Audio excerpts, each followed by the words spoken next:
You may suspect, but you will never truly know what form your Patronus will take until you succeed in conjuring it.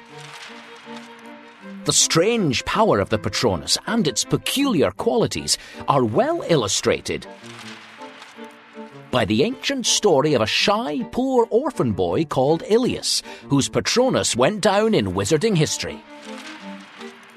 Ilias lived long ago in a mountain village, which was surrounded by a dense forest in which a dark wizard called Raxidian lived.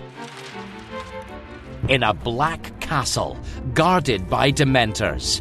These evil, faceless, hooded creatures which cast fear and despondency all around them. Suck the very souls from humans whom they succeed in weakening. For many years, Raxidian left the villagers, who were fellow witches and wizards, in peace. And they avoided the part of the forest where his castle was situated, knowing that Dementors roamed the forest. They took care to teach every new generation What charm do you think they learned? The Patronus charm, of course, the only spell that worked against these evil creatures. Many were unable to master the difficult spell. But there had always been just enough Patronuses in the village to stand guard against the Dementors, in case Raxidian ordered an attack. When Ilias turned 17, the village elders taught him and his fellow young wizards the spell. Ilias, who was shy and tongue-tied, succeeded in producing a Patronus. But to his shame, it took the form of a... Oh, now we're getting to it. What was Ilias's Patronus? To his shame, it took the form of a mouse.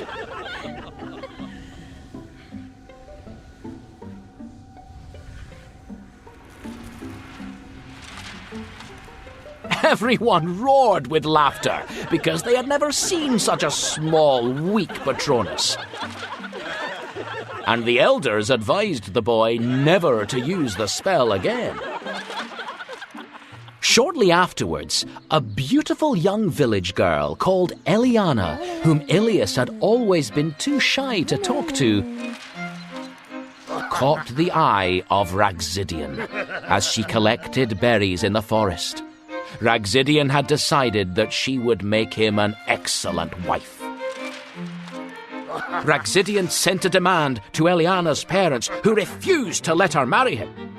Raxidian then threatened the whole village, saying that he would lay siege to it and allow his Dementors to destroy all of them unless they sent Eliana to him. The village elders met and agreed to resist.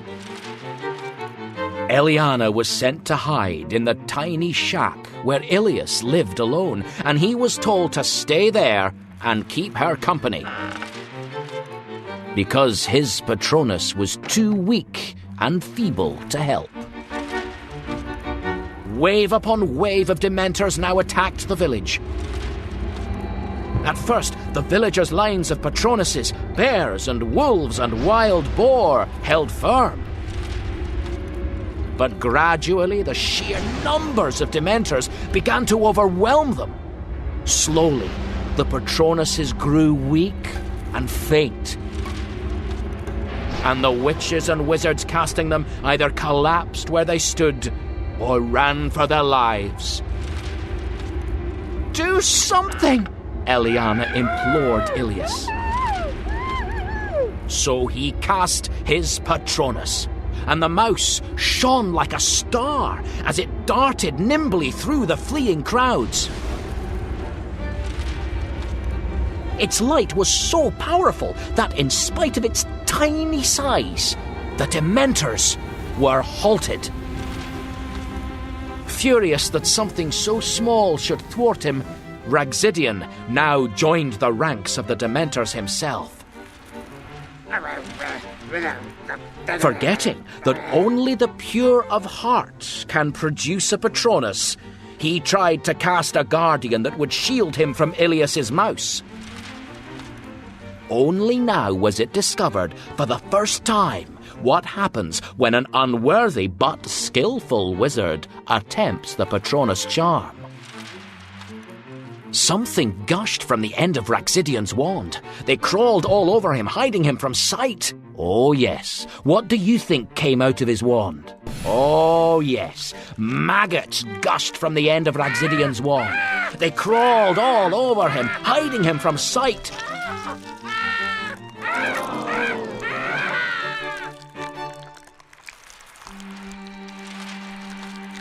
And before the villagers' horrified eyes, he was devoured.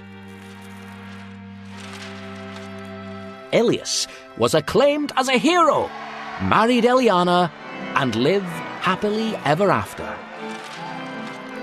And from that time on, there was no more highly prized or admired Patronus in that village than the deft and nimble mouse.